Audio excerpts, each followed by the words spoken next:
starting the company and getting off the ground was so difficult. It was all just rejections and no's and failures and suffering. I had to write down in the inventory how many times I was depressed. And I just cried because it was 16 fucking times in 12 years. And so it was almost like I perfectly created the circumstance where there was no exterior or ulterior reason to do this other than I felt a calling and I want to do this for myself. And I want to know that I'm real. You want to say what the real founding story is? It's me learning to trust myself and me actually believing I'm real.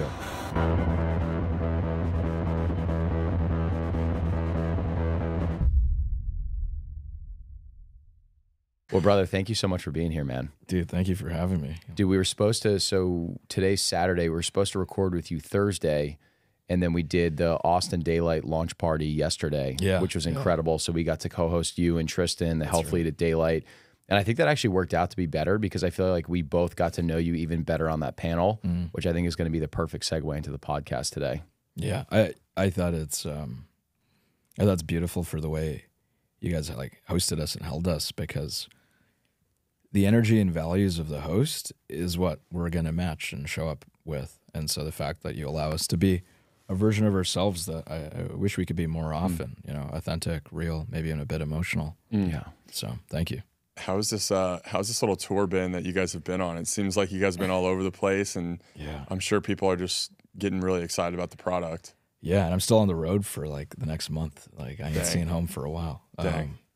It's really fun because it's like, you know, if you just do things on the internet and people are like, whoa, this is great, oh, this is cool, like you don't feel it in your heart. You know what I mean? Like in your head, you get excited, but when you meet somebody and you see their smiles or you see their reaction to the thing, or you see the proof of work, like they buy it, they want to bring it for their daughter, you feel it deeper in your body and you're like, oh, wow.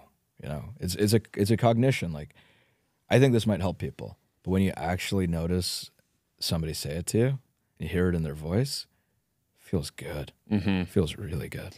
Yeah, especially that audience of like concerned parents who, like, I think the audience yesterday was a great sample size of who you're probably trying to sell to, is people who are pretty far along on just uncovering different like health topics, and then they also are like concerned about the next generation and like wanting to actually get this in the hands of their kids who are using technology and want access to the internet but don't want their kids getting torched by blue light all the time.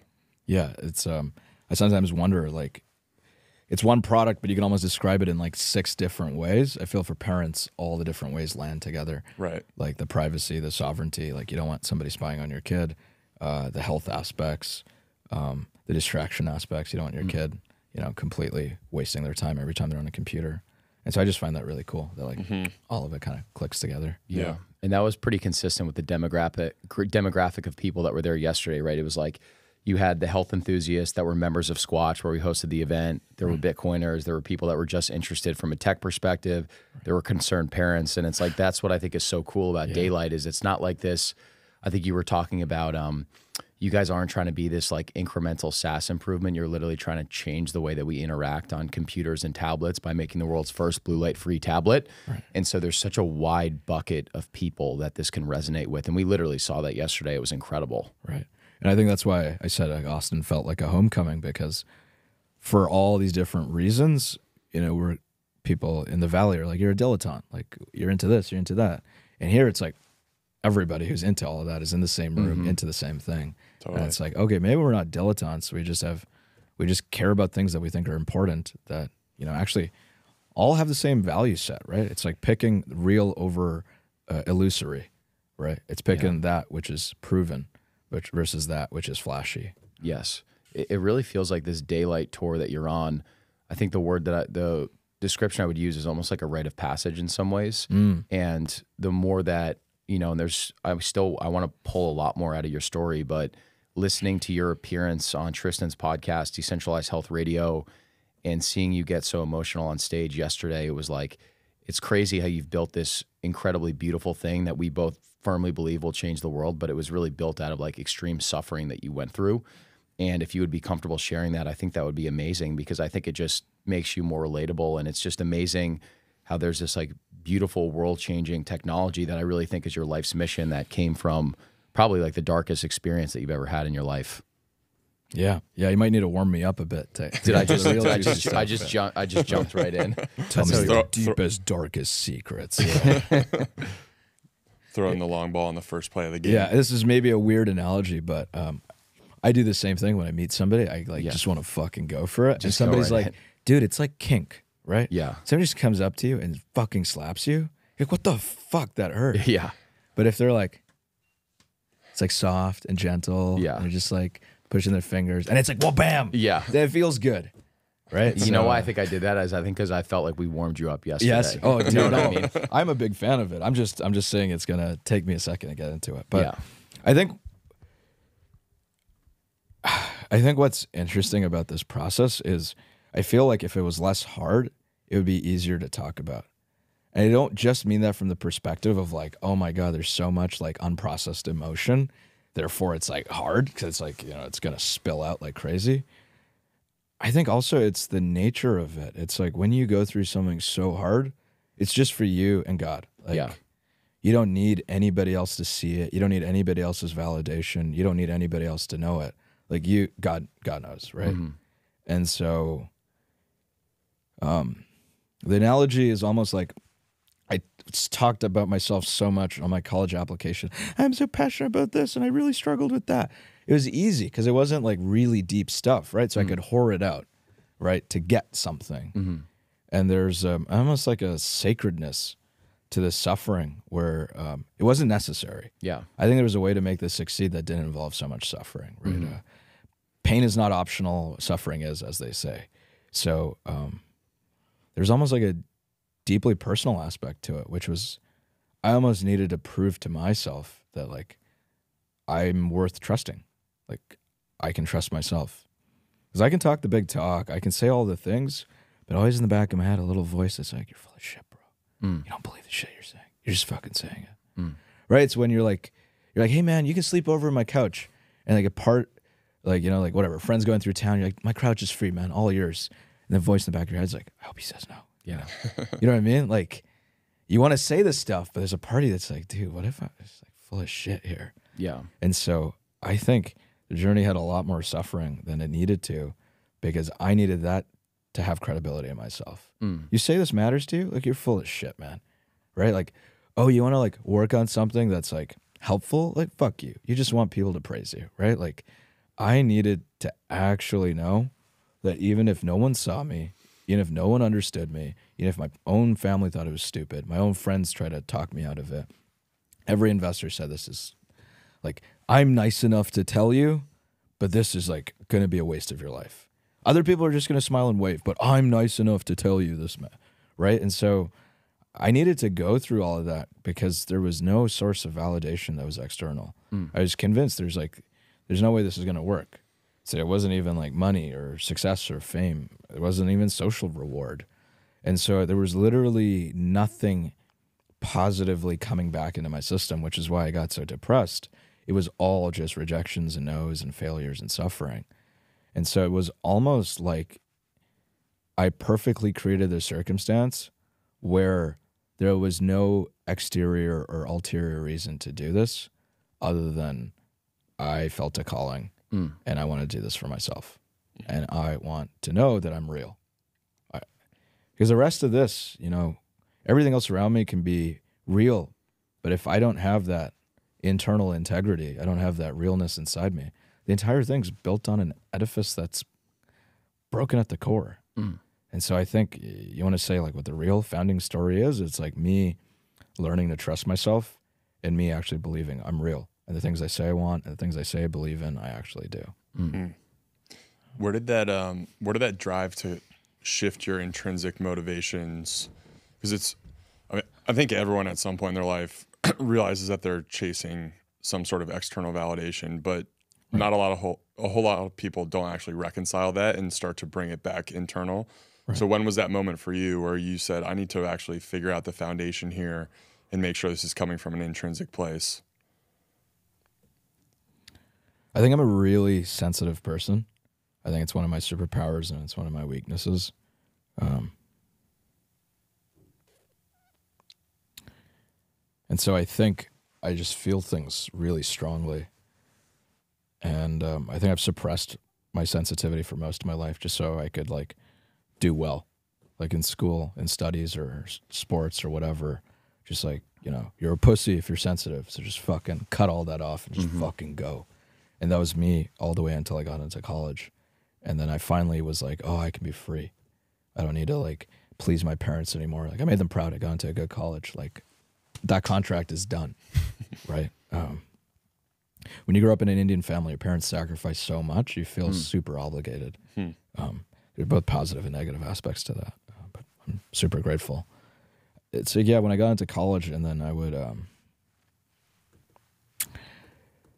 just remember a couple examples where I would go to like random lectures, like famous CEOs, and people would come in, and then I would ask a question, and I just noticed in my body, I'm like, I'm not asking this question like in front of everybody else. I'm not asking this question because I'm curious. Like I want to put them down, or I'm not asking this question because like I'm really trying to learn. I'm trying to like impress the people in the room. And I guess my sensitivity just made it such that that little twang wasn't just like a little twang. It was like getting punched in the stomach. And so the more I allowed myself to feel and be in my body, the more I had to face all these like out of integrity, all these like peacocking, all this like fakeness. And it just was uncomfortable and it hurt and I felt gross and I felt ashamed. And so I think at a certain point, I just like didn't want to feel that anymore. And so just each time, just a little bit more. It wasn't even like trying to be brave. It was just trying to like not feel bad. And so every time I would just try to feel myself a bit more and say something. Okay, that didn't feel uncomfortable. Maybe it's closer to my truth. And over time, just like layer by layer. So it was going from being somebody who was super in their head, because I didn't trust feeling and I was ashamed of it. I thought it was feminine and I wanted to be a real man, and just learning to own my body and be in my body more and more over time. Yeah, I liked how you described the fact that the sensitivity is actually a superpower to you. And I feel like that makes a lot of sense, where you feel things on a heightened level. So the downside is like when the lows are low, you feel that probably a lot more than the average person. Right. But when you feel good, Yeah. I can't even imagine how good that must have felt to clear the darkness and actually realize that, understand the real reasons why you're pursuing daylight and how you genuinely just want to make the world a better place and help people get healthier. Yeah. And you're doing it for yourself and you're doing it for the world and you're doing it for God. Like, how good did that moment feel when you kind of like cleared through the darkness and the brush? See, it's such an interesting question, because I feel I talk about this with my partner often, where like I call them like mini victories, which like no one outside of you gets to see. And even if you did share it with them, they like really wouldn't get it. But to you, it's like everything. Everything. It's everything. And then like the big victories, which the rest of the world praises you and congratulates you, and random Indian aunts you haven't talked to in forever send you a WhatsApp message being like, so good, very smart, son. Right? Like that shit that the world recognizes you for, like that doesn't really land. Like, thank you. I'm grateful. You know, it's important, but it doesn't really have that same emotional impact. And so like when you say that, immediately my mind is just filled with all these like mini moments. Like I just remember the first time, because I spent my entire life savings to do this. So I remember the first time when I was able to start paying myself a salary for this, because we got some first angel money. And I just thought it was the most insane thing that my bank account went up. Like the only way it would go up is I would like sell my whatever small portfolio I had, and you know that was YOLOing into tech stocks and put it there, right? But to actually see it like go up on its own, I couldn't fucking believe it. Yeah. I couldn't believe, like my brain didn't even compute the possibility that building something wasn't just a pure act of sacrifice top to bottom, that I could actually gain. You know, like it's stupid, right? You like start a company because you're hoping it'll be big, you'll get rich, it'll da-da-da. But the act of it took so long and there was so much sacrifice. Like I literally forgot that you can gain from this. I literally forgot that it's not just me spending all my money and all my time and all my health. And I just remember looking at it and being like, what the fuck, dude? I'm getting paid for doing this shit. What the fuck? Dude, most people don't understand that unless they've been in a similar entrepreneurial position of like, And we've both talked about this openly. It's like, dude, we've poured like pretty much our life savings into what we're doing now between Meat Mafia and Noble. Wow. And I don't think most men in particular are open enough to admit the sense of self-worth that comes from having that financial security. Oh yeah. And when it's like, you know, you're doing the right thing, yet you feel this hole where you're like, you know, not that it was anything crazy, but you're like, my net worth was way higher 3 years ago when I was way younger. Like, am I doing when the you were right younger, thing? exactly. Yeah, you're like, am I out of my mind? And then you're just like constantly getting punched in the face. And to your point, it's like literally emptying your full life savings, getting laughed out of the room, and then finally having that one guy that saw something in you and giving you that first Bitcoin to keep things afloat. Like, dude, it's like I think we use the term, it's been a knife fight. It's probably been more of that. Yeah, it's been a knife fight, a gunfight, yeah, it's been bare knuckle. How would you say your relationship with money has changed through the entrepreneurial process? Wow, such an interesting question. I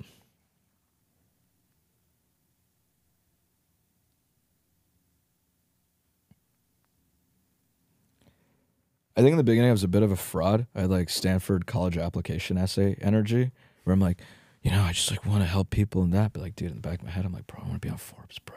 I can be on the cover, bro. I want to be famous, bro. Like, it was bullshit. I just really wanted to be rich. Like, my dad kind of indoctrinated me when I was like 5 about Bill Gates. So since I was a kid, I was like, I want to be Bill Gates. I want to be Bill Gates. I actually got to meet him. It's a funny story of how I did it. I like got to carry one of the flags for a graduation, and I left the flag and went to meet him because he was on the podium. So yeah, I'd say in the beginning I was very money motivated, but I hid it. I was just like, no one can know this because they're gonna think I'm gross or this. And so yeah, I was very, very motivated to get rich or successful. And then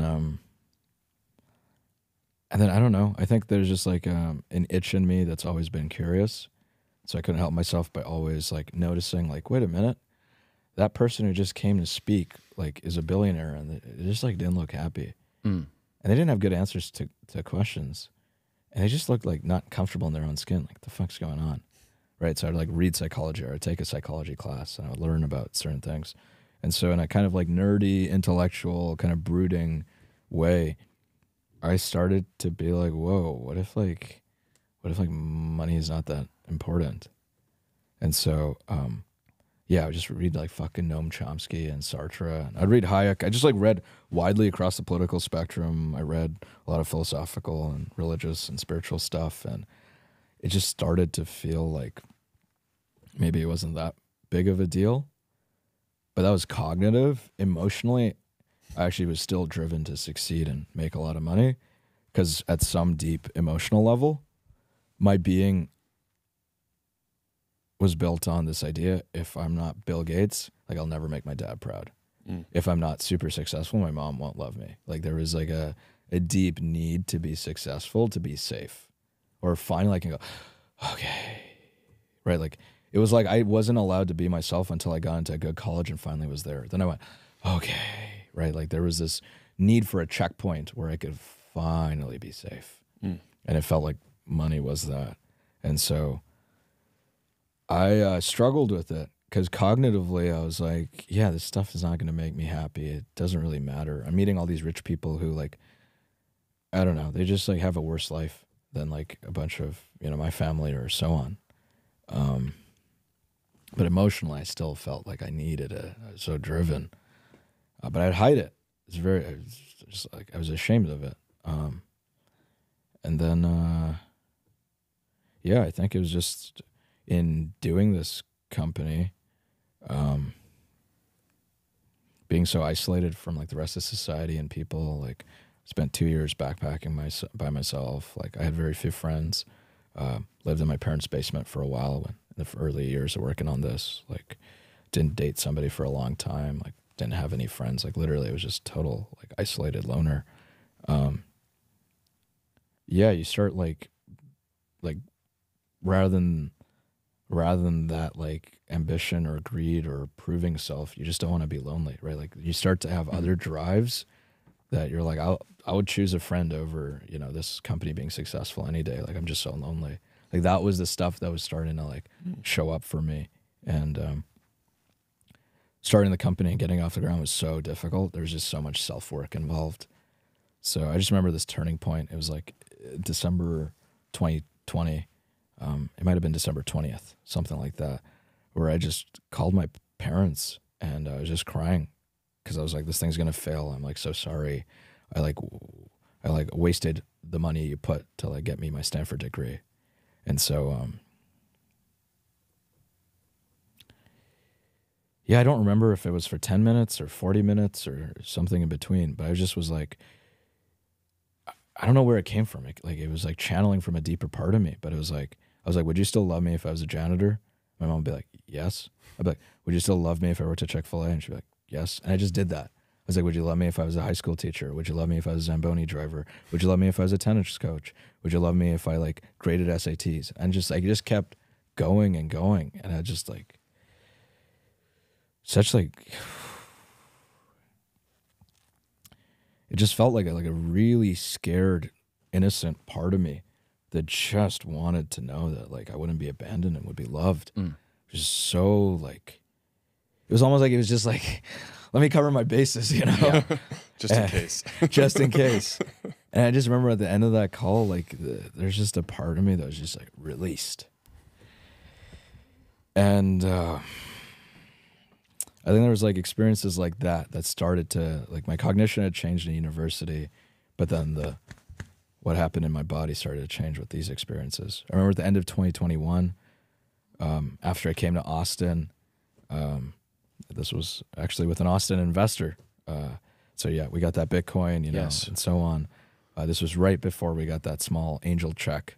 That was it was $150,000 that, you know, that actually allowed us to stay afloat for a bit more.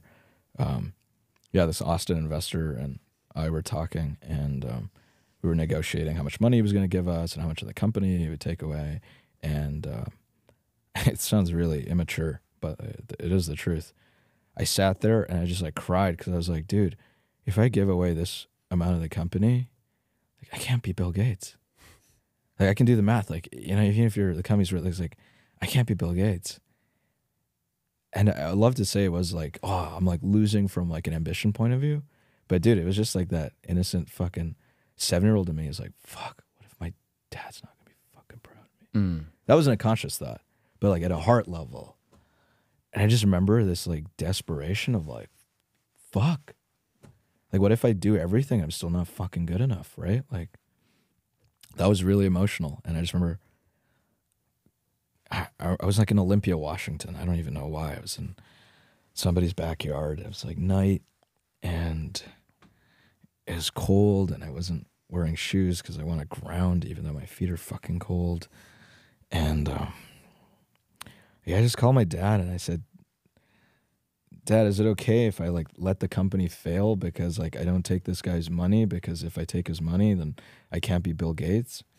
And then I couldn't say, like, you know, the rest, because it wasn't conscious, but like I was just, he's like, what the fuck are you talking about? Like, yeah, take his money. And it was so, he's just like, come on, dude, like you work so hard. Like, of course, don't let this die. Like there's so much ahead of you. And I just remember being so confused. Like not here, but like here, I just remember being so confused. Because I was like, but wait, I've been living like my entire life to like make you proud, dude. Like to hit this goal because you said you wanted me to do this. Like I'm a good boy. I'm going to follow orders, right? I want to make you proud. And I just remember being so confused. I just remember being so fucking confused. And so I think a big part of my relationship to money was realizing, what if I made that story up? Like what if me as a kid innocently like took it so literally? Like they didn't actually give a fuck if I was Bill Gates or if I was super rich or that. But that's what I thought I needed to be safe. And so I think in that cycle, there was like a big, big release. And just coming to terms with it, I was like, well, this thing's going to fail. Like, I've lost my youth. Like, you look up when Nike was started, like, Phil Knight did it in his 20s. You look at when, like, Bill Gates started it, he did it in his 20s. I mean, someone, you know, like, I'm like, well, I'm not going to be 20 at the end of this. Like, I'm done, okay? And so I just had to come to terms with, I'm not going to be everything I thought I would be. And then I just think the final thing was just like there was no light at the end of the tunnel. I was just so this thing was just so clearly going to fail. and I was just so depressed over and over again. I finally ended up working with a psychiatrist at a certain point because I got so desperate. Even this past fall, I was on 3 psychiatric meds. It was like not good. I was in a really bad place. So it's just kind of insane that I am where we are now. So I had to write down in the inventory how many times I was depressed. And I just cried because it was 16 fucking times in 12 years. And she's like, I can't believe you never sought out a psychiatrist. I was like, I don't believe in that stuff, you know? It's my fault. Like, I got to will my way through it. She's like, you're fucking stupid. And just to face the fact that I had to get depressed 16 times before I finally sought help, and that's how difficult it's been. At a certain point, when you go through it that much, you don't even think about money or success or girls or whatever. You're just like, I just want to be able to go to sleep and not like fucking sit there and, you know, not be able to go to sleep. Like, I just want to be able to watch a YouTube video and enjoy it rather than just like being all like tense. Like, I just want to not be depressed. And so, yeah, I just, I think I have a reasonable relationship with money now, which is like, I'm like, I'm creative. I can use money. Like, I know how to use money. Like, I love brands. I love research. I love learning about things. Like, I can buy, you know, clothing out of natural fibers or higher quality stuff that I don't need to keep throwing it away that'll last a long time. Like, I feel like the more knowledgeable one is, the more creative one is, like, you can find uses for money. So, like, I feel like I'm more open to myself now. Like, I do like money and I do find it useful, but I don't need it. And I'm not motivated by it. And, yeah, I feel like way more at peace. Because my goal is just to be like mentally sound. That's just, if I'm that, and I have somebody I love, and I'm surrounded by people I love, and I get to work on fun stuff, it's fine. Yeah. What else could you ask for? Huh? I said, what else could you ask for? That's like the recipe for a good life. Yeah, and like, you know, people have said this. You read the fucking books. You read people say this on stage. I was like, what a jackass! Like, I never fucking believed it. I was like, shut the fuck up. Yeah, you're just lying. But yeah, I love to say like I came to it through like a positive orientation, but it was beaten out of me. It was just fucking you're just like, I just don't give a shit anymore, man. Yeah. Well, I hope you're proud of yourself too. Seriously, like to go through 16 bouts of depression in 12 years, to see you now and like seeing you on stage and everything you're building, it's amazing from a friend perspective to watch. And I hope that you're truly proud of yourself, because you should be. And the Bill Gates story with your dad, and potentially the story you almost like concocted in your own mind, is really interesting. And I'm actually going to equate it back to David Goggins, because he's someone that's had a huge impact on me and so many other people from a fitness perspective.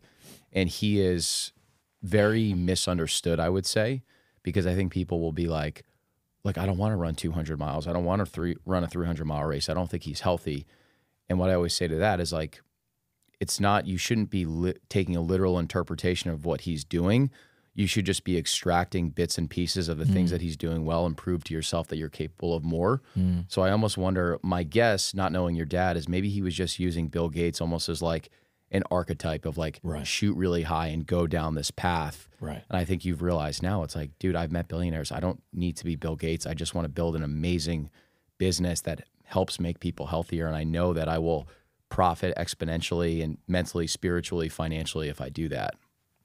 Yeah. So I wish somebody told me that as a kid, but maybe this wouldn't exist. You know, I definitely, if I would start the company today, I would not. And I don't think I would succeed if I would, because I would give up. Like, if I'm more mentally sound now, like, I'm not fucking going to disrespect my mental health and physical health like this to do this. Like, fuck it. Yeah. Like, I don't give a shit. Yes. But in a way, I had such a low sense of self. I could just put up with so much pain. I could put up with so much, because it was almost like, oh, I deserve this, or this is like, there was no feeling of like, I don't deserve this, right? There was almost a lack of self-respect in some ways. Yeah. And it was maybe useful at the time, but I've developed a lot more self-trust. Yeah. I think another thing about you too, I would say another superpower that I've observed is the rawness and realness in which you carry yourself, and you back that up by really strong proof of work. And I'm curious if that's something you've always carried with investors, people you're trying to sell to, build relationships to. And the reason why I say that is that when Harry and I went out and raised capital for Noble, it was our first time ever raising money. Yeah. So, you know, we put the deck together. We were all worried about numbers and being overly polished. Right. And then we started realizing the more conversations we had, we were like, oh, a lot of our investors don't even really care about numbers. They're actually just buying into both of us as founders and as people, and they've listened to the podcast and they've heard the raw, authentic versions of ourselves. Right. And then as soon as we made that switch, it was like we raised the money really, really quickly. And it's something that lesson is something I think I'll always take with me for the rest of my life. So I'm curious for you if you had a similar experience, or if you're always just been the guy where it's like, I'm just going to wear my heart on my sleeve because I've been through this and it's kind of like a badge of honor in a certain way. But I'd love to get your perspective on that. Yeah, I think in a way, I guess I can be perceived as raw or real now because I was the exact opposite of it for so long. Like, I didn't know this for most of my life, but I'm Asperger's. It's very, very high functioning, so you like can't see it at all. But I'm like super ADHD and super Asperger's, and which are kind of opposites, which will tear you apart. But once you get it working, it's kind of a superpower. And so, what it meant is there's this thing called masking, where basically from a cognitive place, you like model the other person and you act in a way that makes them most comfortable. Because you are uncomfortable yourself, you project it onto the other, and you're like, well, they're going to be uncomfortable with me. How do I make them more comfortable?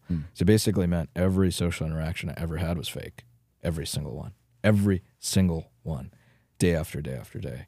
Now what that means is I have insane stamina. Because if you're going to fake every single interaction over and over and over again, like you can handle anything, right? Yeah. Like you've basically your entire life is just investor meeting after investor meeting, but you're meeting your fucking friends, right? And so I would, I would just be very tired, but I would like just keep going and going. Once again, like didn't respect myself. I was just like, oh, I'm a pussy. I'm tired. Like shut the fuck up. Keep going. And like self-love has been a journey for me. And yeah, I'd say I was fake. And it works because people, you know, and their own shit comes up. And in a way, sometimes being real, you're worse off because people's own shit comes up, right? Definitely. But I would say I was a horrible fundraiser. In some sense, I'm a great fundraiser because I was able to fundraise for a company, which basically there's no predicate. There's no similar company that's gotten funding like in this type of category in like a decade or more. The other companies that exist, it's daddy's money or they had a track record or they're experienced. So in that sense, I'm a good fundraiser because I raised money for something that didn't exist. But the on the ground reality was I was really bad. Why? Because it was this like faking. It wasn't fake because I was like trying to fake. It was more like I literally thought this is how you have to interact with humans. Like I have to be like, oh, you're somebody who talks like this and acts like that. Like, okay, I'm gonna like do this. And rather than come outwards from like what's real here, I would start externally, outside. I would not start inside. I would start outside and try to like be for that. And I think I'd be like, why do people not like me? Like, why do all the investors say no? I think a lot of them said no because investing in the next Apple has a 0% success rate so far. Like, that makes sense. But I think some of it too was like, there's something off about this guy, man. Like I don't trust him, right? And so I think that's why, in a weird way, maybe it's a rationalization. I'm a bit of a spiritual person, like why the depressions happen, because it had to break me at some core level to just give up, to not try to control. Like, give up, dude. I feel like each depression was just like, give up, fucking give up. And at a certain point, you're just so tired and you're so down, you just stop trying to control the situations and you don't give a fuck anymore. It's like you're just like tired, right? You're just like, yeah, okay, I'm like, this is me. Like, that's what's going on. I feel like that's how I started to become more real over time, is I just like didn't have the energy to try to control every situation. I just let the cards lie where they do. And so I think I started to become more real. I mean, most of my friends would be like, he's fucking full of shit. He's been real for a long time. But my internal experience was just like control. And I see that control and real as like kind of opposites. Yeah. You know, one's a surrendered thing and one is like you're trying to impose on reality. And so, yeah, I think each depression just further pushed me into being the way I am. And then this last one, I went through a really bad breakup and I just thought the company was going to fail and I was going to lose my immigration. I was going to lose my house. I was going to do this. And I'm so depressed. I'm not even going to be able to get a job at Chick-fil-A. Like, I would have to take like 3 or 4 naps a day. I would like the thought process I was out. I would just be like, dude, if I like have to get a job at Chipotle, I have to like stand up for 8 hours. Like how the fuck am I gonna do that? I gotta take like a nap in there, and that was my fucking thought process in like October. Like, believe it or not. And so I think something just cracked in me in this last depression. Just something deep, just fucking cracked. And at some level, I just said like, okay, I surrender. Like, whatever happens, happens. Like, I'm not gonna try to control it. If no one likes me and I have no friends and no partner, like, so be it. Like, I surrender to that. Like, if I'm not successful, I surrender to that. If I'm an idiot, I surrender to that. And so I think at some level now, I just totally surrendered. And I think maybe that's where the realness or rawness is coming from. Did you see yourself starting to get rewarded for some of that surrendering? Because in my own personal experience, I feel like every time I have an encounter with God where like he's pruning and working on parts of me internally, whenever I kind of make that shift and just say, look, this is out of my control. Yeah. Quickly thereafter, there's some sort of like reward. Yeah. It's funny you say that because that's exactly what I've been scratching my head about. I'm like, everything that I no longer need or want or care about, like I'm getting. Like I was just like, I just gave up. I was like, okay, I surrender to being lonely or whatever it is. Like I lost a lot of relationships because of how hard I've been working on the business and I don't have usually time for my partner. I just surrendered to like, okay, like I've decided I'm going to put this first. And then like, then I meet the love of my life who's like insanely supportive of me doing this, right? Like I thought the company's going to fail. I was like, that's fine.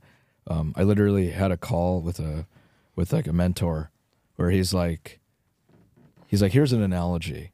Like you just made a track, right? You're an artist. You just made a track and you're like, it's kind of like not as good as I thought it'd be.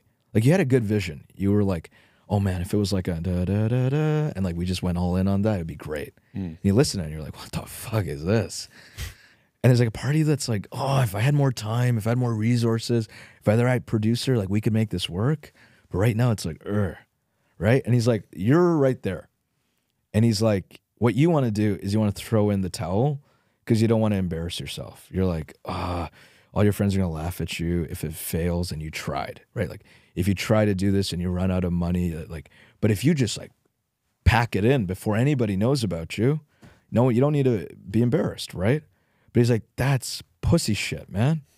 Like an artist fucking ships. He's like, put that shit up on Spotify. Even if it's not good, at least you can say you've shipped something and then go make your next song, right? And he's like, that's what you need to be is you need to stop being like an entrepreneur and you need to be an artist.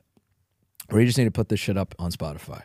And you just, some people might like your song, some people may hate it, and like, shut the fuck up. It's not up to you to choose.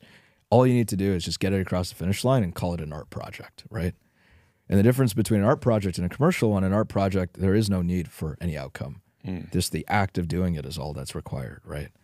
And so that's how I started to think about this. I just surrendered to like, okay, if it's going to fail, how do I make it fail in a way that's like fun for me?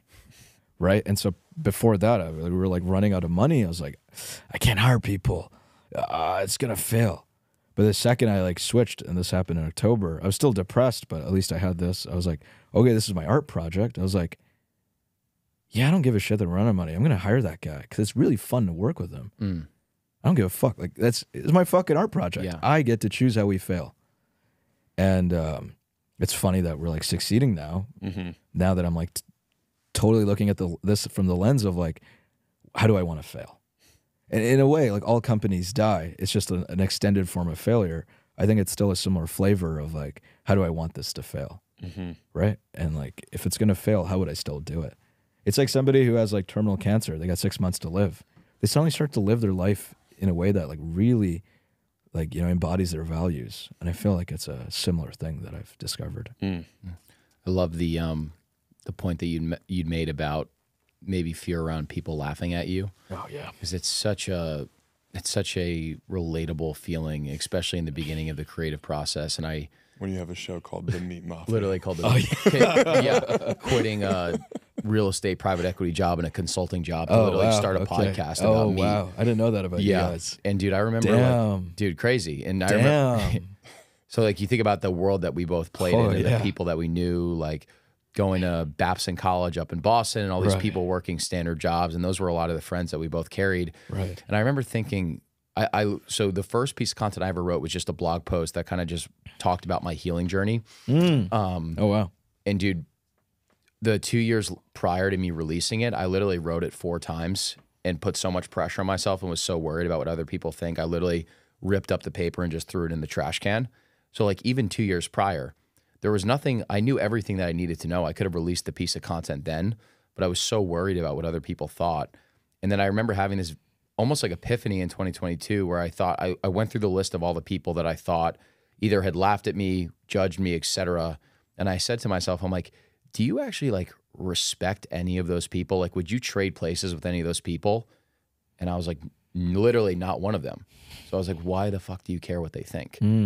And me just getting over that hump and Harry getting over that hump, this crazy thing that we've built out the last 2 years, this beautiful thing that you've built out, you know, the last 6+ years, it literally wouldn't exist if you gave into those voices. And anyone that's going to laugh at you is literally coming from a place of pure insecurity that they have to fill that void by laughing at you because you pursuing your mission makes them feel even shittier about themselves because they know that they're living in their own lie. That's powerful stuff, man. Yeah, I, for much of my life, would even be scared to, when people were like, what's a movie you liked? I would be literally scared to give an answer because if they laughed, like, you like Transformers? Like, it would just fucking kill me. Yeah. I'd feel like such a piece of shit. And, you know, I like weird shit. I like stupid shit. And, like, yeah, I think even now, I'm still afraid of people laughing at me. I feel like there's, like, a part of me that's just, like, it's so afraid of being humiliated. And so, I don't know, people see me on stage and they're like, wow, you're confident, you're real in this. There definitely is a voice somewhere in there that's still afraid to be laughed at. And it's interesting. I don't mind if someone disagrees with me. I don't mind if they tell me I'm a fucking idiot.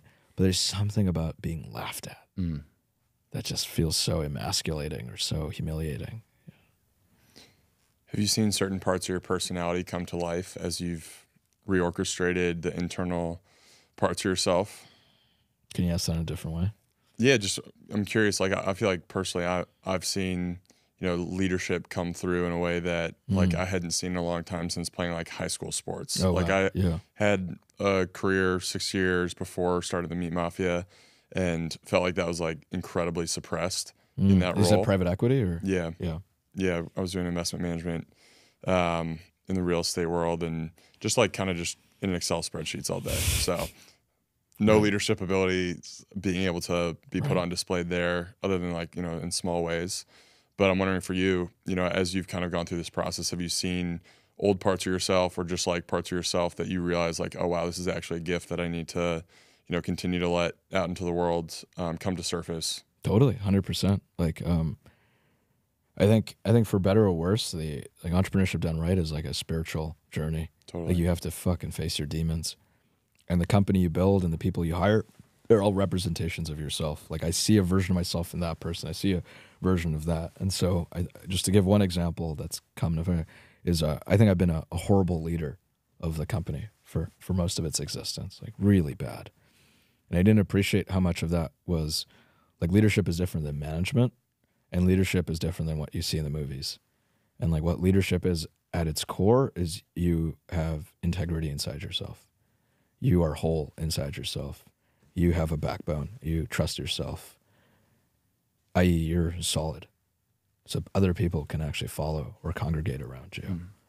I thought it was like managing other people, doing a certain thing, being a certain way.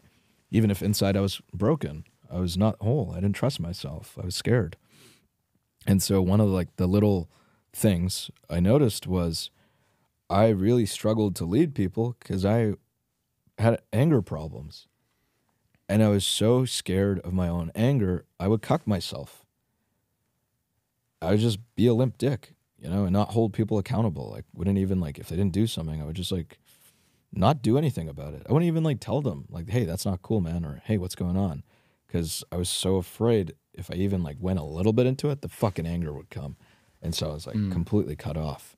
You can't run a company without accountability, right? Like, everything falls apart. People don't feel safe because it's like no accountability is like no walls. And then you're like, what's real? What's real?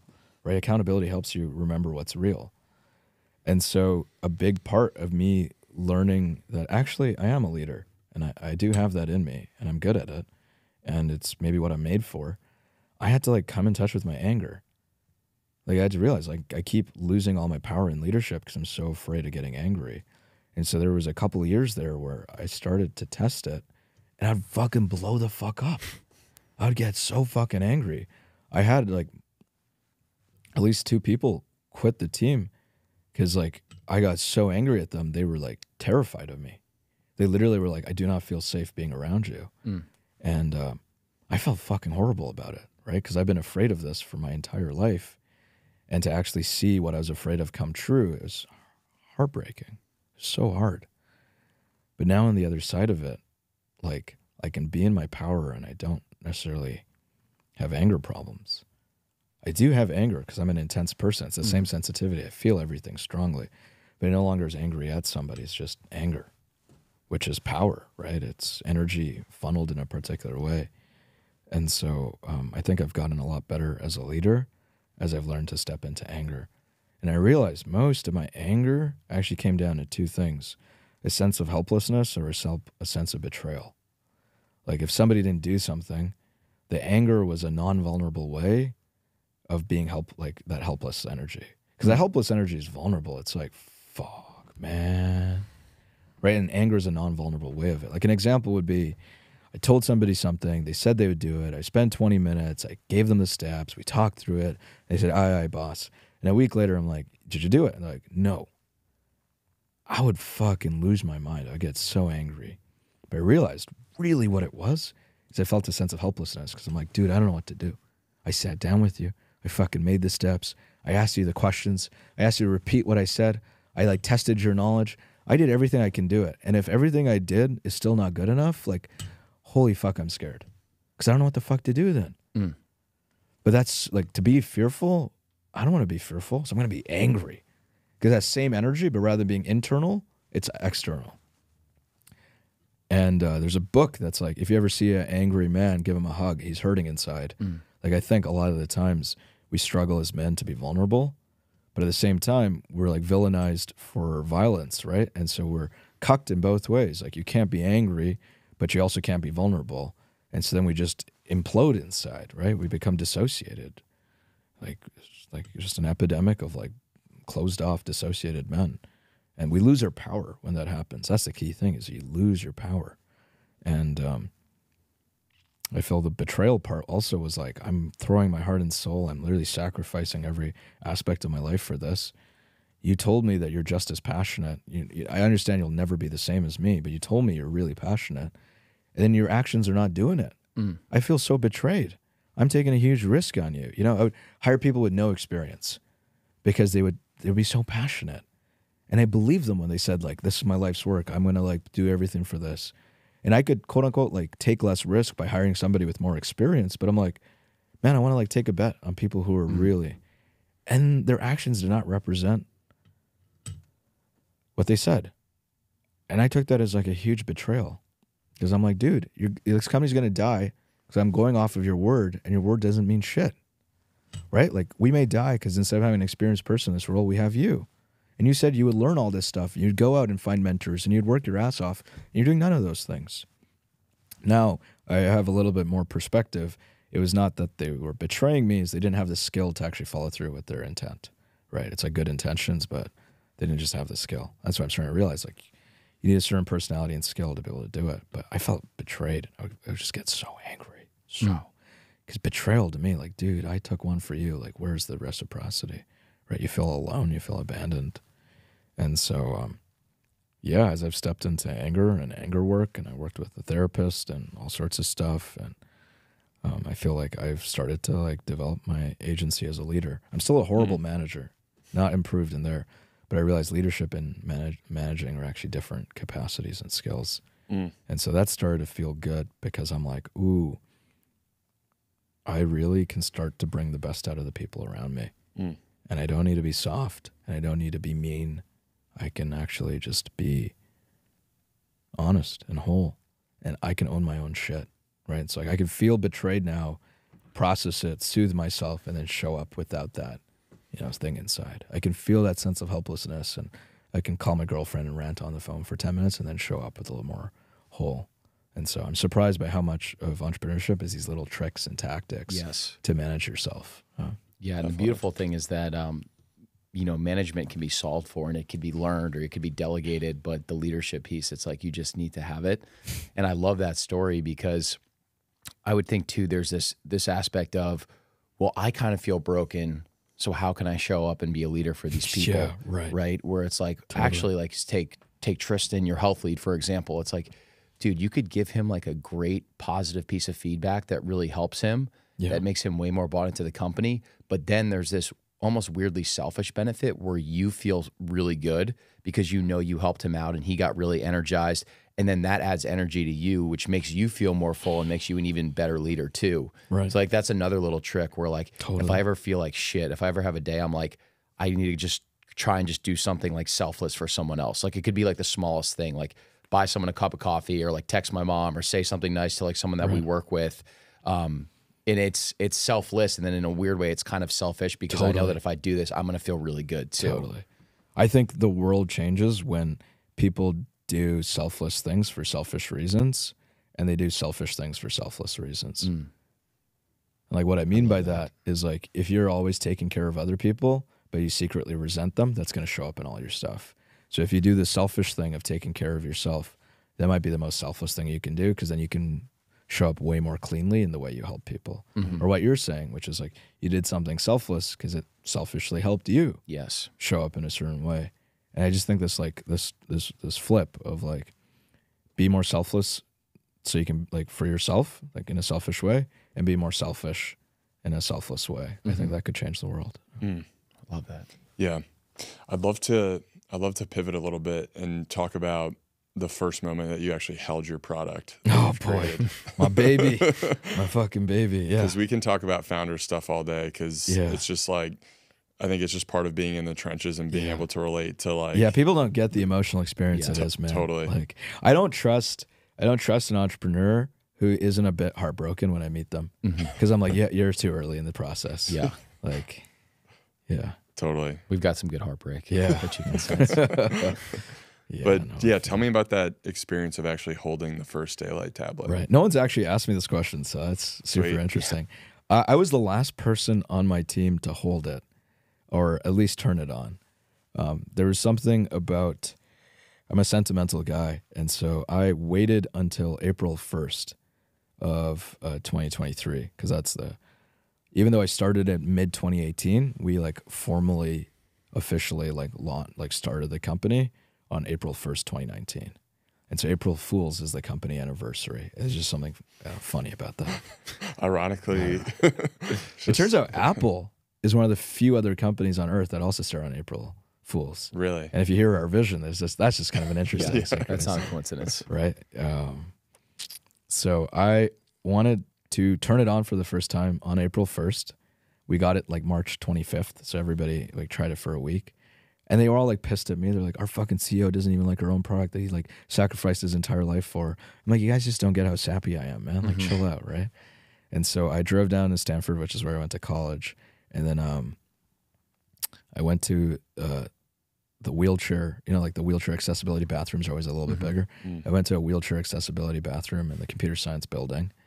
And when I was at Stanford, for some reason, I just would like... When I was procrastinating on stuff, the way I get it done is I go to a bathroom, I'd pick the wheelchair access one so it's big enough, and I'd sit on the toilet and reply to emails. I don't fucking know why. But your legs, my legs would go numb. Dude, at a certain point, this may be TMI, but like I have fucking hemorrhoids because I did this shit for like 7 hours on the loo. Oh man. Yeah, and so there's just something that I really thought was funny. Like I wanted to sit on the toilet in the wheelchair accessibility bathroom in the Gates Computer Science building and turn it on for the first time. And I held it, and I turned it on, and it turned on, and I picked this kind of like spiritual shape as the first little like image you see when it turns on. It's called a Merkaba. It's like a Star of David, but it's got 12 points, and it's got all the platonic solids in it. And so it just combines like the science and the spiritual into one, which is what I feel like what I'm interested in. And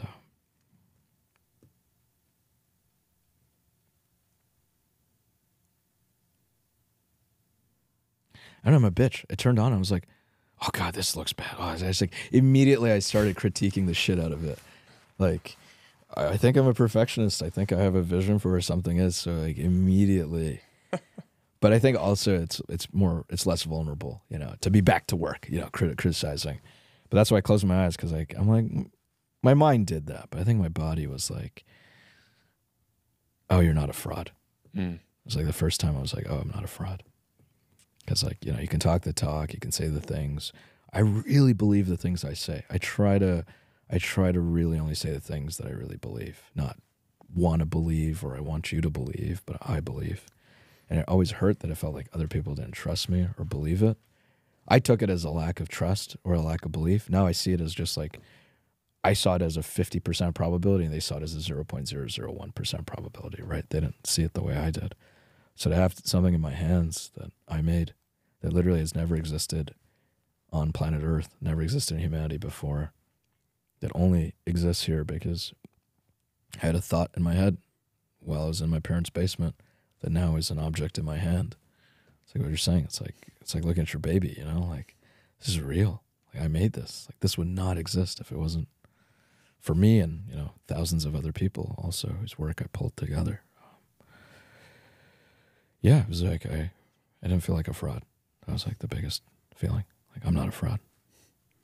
Yeah, I mean, imagine the version of Anjan 10 years prior, literally in that same stall, getting hemorrhoids, sending emails. If you had like a crystal ball and saw this vision of you 10 years later, literally making the world's first blue light free tablet, which is like just incredibly high. People, the listener is not going to understand how amazing this product is until they actually get to experience it themselves. We got to yesterday at the office. And when Tristan first told me about it, like, to be honest, my initial thought was like, all right, well, is this just going to be like a shittier version of a Kindle that doesn't have blue light in it? That was my expectation. And then when we use it at the office, I was like, oh my God, the experience, the size of the screen, how fast it is, like the crispness. Like, I was like, I remember thinking, I'm like, dude, I want to just read all my books on this thing. I want to start using this thing. So you don't fully understand it until you get to experience it. But like, you can only imagine if you knew 10 years prior that like you were going to have that moment. You would have been so proud of yourself too. But it's like you have to, I think about that all the time with me and Harry. I'm like, you have to fucking remind yourself of that stuff too. Where it's like your brain is still like, oh, I could do this better, I could do that better. And it's like, bro, I literally willed this thing into existence. It's incredible. Thank you for giving me a chance to like, yeah, relive that. I actually haven't really thought about that. Well, it's always I just remember how tough to big stop the the ride stall when is you're on because it. it's the fucking wheelchair one. That's what I just remember. Do I need to start going to wheelchair restrooms? Because you can put your backpack down. You know what I mean? Yeah. Oh, you can do full work. It's bigger than most like an cubicles. office. It's bigger than It's most an cubicles. I hope it didn't block any wheelchair people from using the bathroom. Just move the wheelchair sign to this. No, but it's cool hearing that, because I think like a lot of times when you're building something, you don't take the time to actually appreciate like those moments along the way where, you know, like that was a cornerstone moment for you guys, like actually having the physical product. Yeah. And for it to come on April Fool's, like, or just right about, was kind of like crazy. Yeah. What do you think about when you are holding your product and you're thinking about like the kids who are going to be using this? The kind of like core mission of what you guys are doing is so antithetical to like modern tech. Modern tech is get them addicted, get them using the product as much as possible, make as much money off this product as much as possible. And you guys have this product that is blue light free, enables you to have some privacy components that modern tech basically just kind of ignores. And so you're actually building something that's tech, but it's very different than what we're used to. So what do you think about when, you know, you start to think about the future and like kids using this and parents using this, and then actually enabling like a whole different relationship with technology than what we have right now?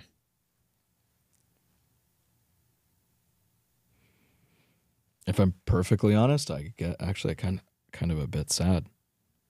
Because to me, that's such an empowering, powerful vision. Like, I think the science is getting more and more clear that blue light and the stimulation and all the bings and bobs and notifications and distractions on a computer, it like changes your brain. Like the rates of autism and ADHD. There's a theory that blue light changes in a pregnant mother. It changes the way the neuronal crest in her baby develops. And when that is literally, it's called the kinetic isotope effect. When it affects the thalamus, that shows up as autism. It's still a new theory, but it's like pretty interesting. And so I just think it could have such enormous impact. Like I think about it, like would Tolstoy be able to write the books he did if he had like, if he was trying to do it on an iPad with YouTube and ESPN and Twitter right beside? Like, no. Like, holy fuck, man. Like what future Tolstoys are we losing because of these things we're throwing? This is like a never done before in history, right? Thing. Like give a little kid infinite magic, right? Like it's a beautiful quote. Like if you want godlike power, you need to have godlike wisdom to use it responsibly. It's like the Spider-Man thing, right? Great power, great responsibility. Essentially, you're giving a kid insane power, right? It's like you just gave them the keys to a candy store and you're like, do whatever the fuck you want. It's not the kid's fault for fucking trying to eat everything, right? Like wisdom takes time. And so I think there's a lot of sadness because I see the great possibility to help. And maybe it's a daylight computer that helps. Maybe it's a daylight phone. Maybe it's a daylight laptop. Maybe it's some Chinese person that knocks us off and makes it for a quarter of the price. And that's what gets popular into the world. Even if we fail, I'd be happy if that happened, right? Or maybe it's Apple. Apple says, fuck these nincompoops, and we're going to come out with the Apple Health Edition. I don't know. Maybe Tim Cook actually does that announcement. Maybe he gets the balls to actually do that. And you know, that's what people use. I think what's sad is in spite of that possibility for impact, still how there's such a high reasonable chance that we fail. And I think the reasons we fail is people think the price is too high. I think, you know, if you compare it to how much you spend on health and how much your health matters, I don't think the price is high at all. But I think people might bring a different frame and think the price is too high. I think it fails because people says, why would I buy a computer that does less? Like I want more bang for my buck. You know, I want it to do more things. And I think once again, that's like not really the right frame because a computer can do more, but if you're just overwhelmed and distracted, unhealthy, you're doing less, right? Like I love the phrase like a computer that does less so you can do more, right? So if you bring that frame, you're like, well, of course I pay money so I can do more. But I'm afraid people might not have that frame and then they may poo-poo it like, oh, it does less, right? It's black and white. And I think the third reason is it's just hard to make hard choices. Like if your entire life is in the Apple ecosystem, like there's gonna be some frictions to move to something that's not made by Apple, right? Like I think it's survivable. I think you can still use your iPhone and MacBook for other stuff, right? It's a complementary thing. But I think people are gonna be like, yeah, you know, like, I gotta, you know, I have to do 2 steps to copy something over rather than 1 step, you know? I need to like use their share sheet rather than airdrop it, or I need to use Beeper or text.com to get iMessage on their phone or whatever it may be on our tablet. And so I think the third reason it fails is just people have really high standards for what technology is today because they're used to a $3 trillion company making their stuff. I think they're used and coddled and in the convenience of the Apple ecosystem. And so I hope through the right education, through the right people talking about it, through the right ways of, hey, this is philosophically different. This isn't about more choice, right? This is about more intentional choice. This isn't about a million colors and contrast and specs. It's about your health and feeling better. And so I get sad at the possibility that I'm too idealistic, we're too idealistic for the culture that exists, and it fails. And to your point, it could have so much positive impact, either directly or indirectly. Mm-hmm.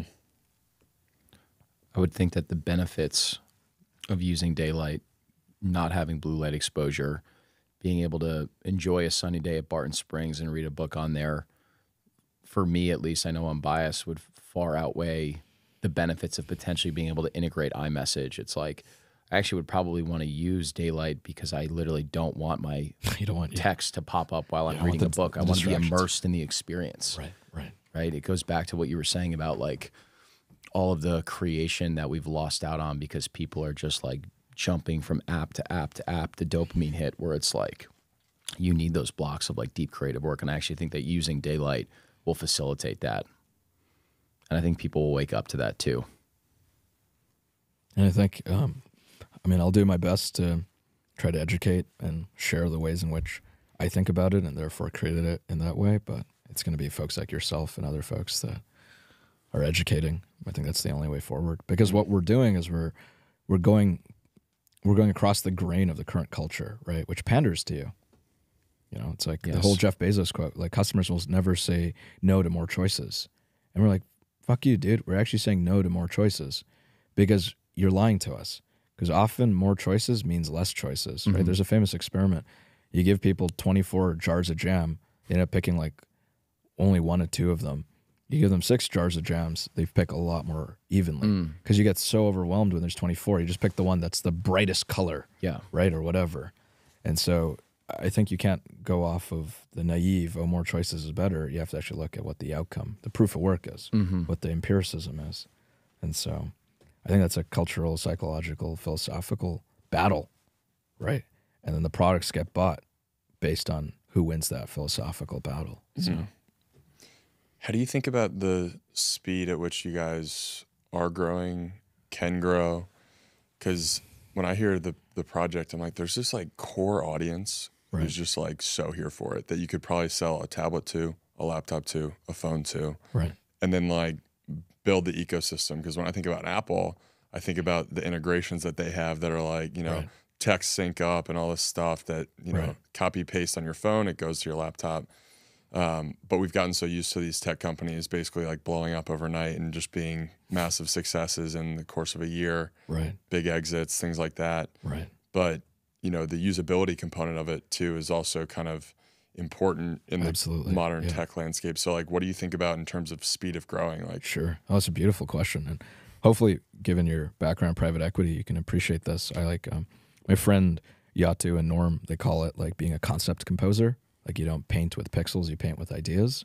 And like that's how I think about myself. I'm like an idea designer, systems designer. And so I'm not just trying to design a tablet, or I'm not just trying to design the software. I'm trying to also design the business model. I'm trying to also design the financial incentives, the way we raise money. Because to your point, if you raise money from a conventional venture capitalist or a conventional source of capital, they're so quickly looking for that return. Because they want you to IPO in 3 years. They want you to do this. They want you to put all your money into growing really fast. And it doesn't matter what good intentions you have.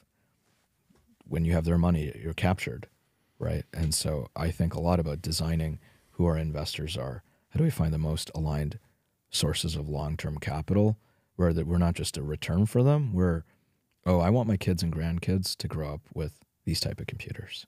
Oh, this is my way of like having impact on society. Because I can't solve this problem with money, right? You actually have to create something new. You have to create an institution. You have to create a product. And so for me, it's how do I get the right investors? How do I get the right business model? How do I have the right cost overhead such that we're not forced to constantly seek new capital, that we can be cash flow positive, that we can be free cash flow positive, so we can just finance our own growth. And opportunistically, when we find the right investor who we really trust and trusts us, we can take their money and know that we can build the business for the long term. Who knows? We might stay private for a lot longer than any of us expect. But I think the key is going to be not needing to grow at some pace because some investor wants us to do, not growing at some pace because we're worried about a competitor. I think the cool thing about what we're doing is if you look at Apple, to me, they don't have any competition. The Samsungs of the world, they can do great hardware, but their software sucks. And so Asian companies can do hardware, they can't do software. Western companies can do software, they can't do hardware. Other than Apple, you can maybe say Tesla or SpaceX, but they're not really, personal electronics. There is nobody. And so in so much as we're baby Apple for this generation, and we have that ability to do hardware and software and brand and supply chain, we have no competition. That's why it's so hard, right? There's such a great filter. But that means we don't need to go fast to outcompete. We can just make good quality products, maintain trust, be with the community, listen, and build it. And so I like to say like being a slow company is probably one of the most powerful things we can build. Because I feel like speed and fastness and worry about competition is what makes companies do stupid shit. and stuff that makes stuff zero sum, right? Like, I don't think capitalism always needs to be zero sum. I don't think companies innovating always needs to be zero sum. It can be good for us, and it can be good for, you know, our customers and the world around us. So a slow company is kind of like one of the key goals I want to pursue. Now, in the short term, because we're launching and it's growing fast and it's going from, you know, a research project to a real company, and we have to do e-commerce and customer service and marketing and hold events and build community. The team's growing like crazy, and that's a lot.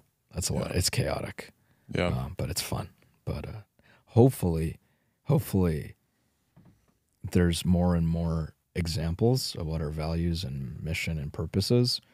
There's more for people to cohere around. Like, if somebody joined our company 2 years ago, it was only how many walks they went with me is what, like, how they can know what we're about.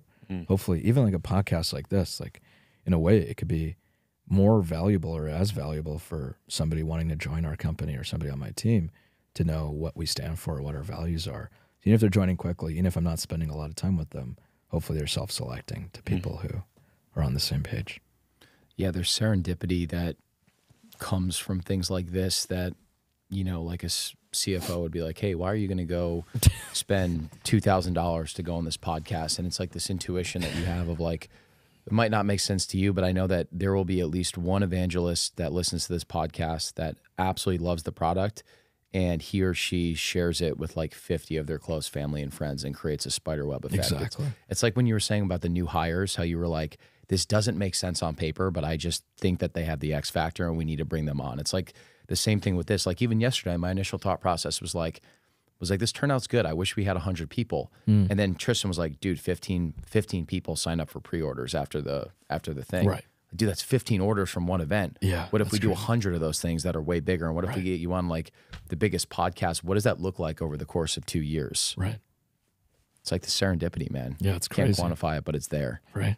And I think hopefully, in a way, I just want to like work with good people. You don't need to be outcome oriented. Like, I enjoy spending time with you. Even if like 8 people listen to this podcast, like, I'd be totally okay. Yeah. Right? Like, it's the right 8 people. And I think that makes it fun. Because we're not clout chasing or trying to find the biggest. We're just trying to find like, who do we like enjoy spending time with? Who like shares our values? And hopefully that continues that core of authenticity. Because I'm definitely afraid as we scale, it's like the most authentic food is like mama's home cooked food, right? But scale kills that because she can't cook for 200 people. Yeah. In what ways does scale kill our realness?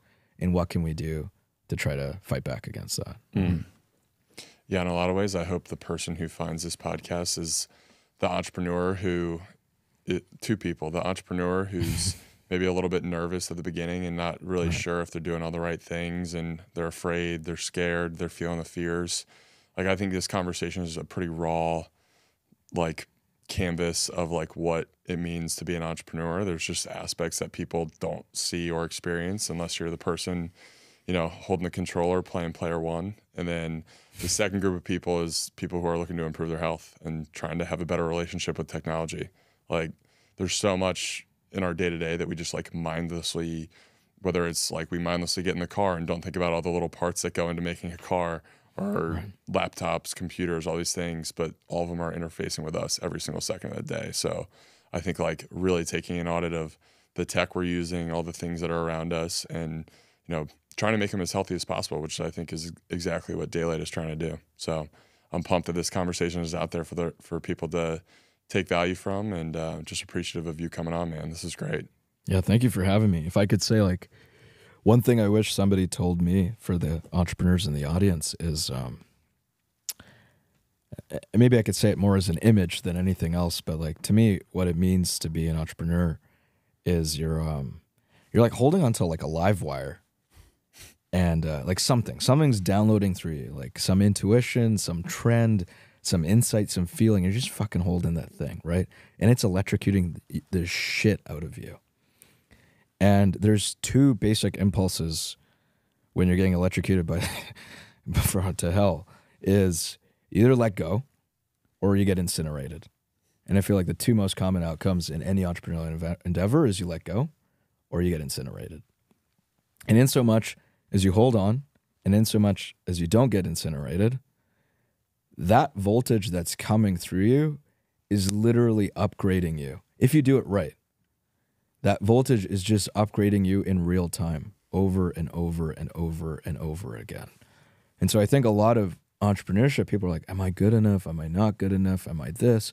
Maybe I'm not smart enough. Maybe I'm not charismatic enough. Maybe I'm not this. I'm not good enough at selling. It's like, it doesn't fucking matter, dude. If you don't let go and you don't incinerate, just let that fucking voltage feed you. And like, if you were to talk to me like 5 years ago, I was a totally different person than now. In the sense, like, I wasn't like this. Same person, same IQ, same skills, same all this stuff. It's just that voltage has fed me and it's made my internals align, right? Like, I have access to myself. And so I would just say is like, don't have a sense of like, am I good enough as an entrepreneur? It's like, if you don't let go and you don't incinerate, it may take longer. For some people, it may happen in 2 years. Some people, it may take 20 years. But if you don't let go and you don't incinerate, like, let that voltage feed you. Like, you will become that version of yourself that does what you're meant to do. And that image has just been very helpful for me, and maybe it's helpful for a couple other people. Well, it's helpful for two guys sitting on opposite ends of you. So, brother, we appreciate it, man. I think one of the coolest parts about social media that I always say is if you use it right, you can build some of the best relationships and friendships that you can imagine. So I'm just so grateful that through this whole path that we've gotten connected. And again, we're just massive believers in what you're doing and proud to call you a friend and proud to work with you. And I think this podcast is going to help a lot of people. So thank you so much for taking the time to do this. Hey, and thanks for creating a space of safety and mutuality where I felt like I could go to those places. So I really appreciate it. Cool, brother. Thank you. Yeah. Sweet. Brother.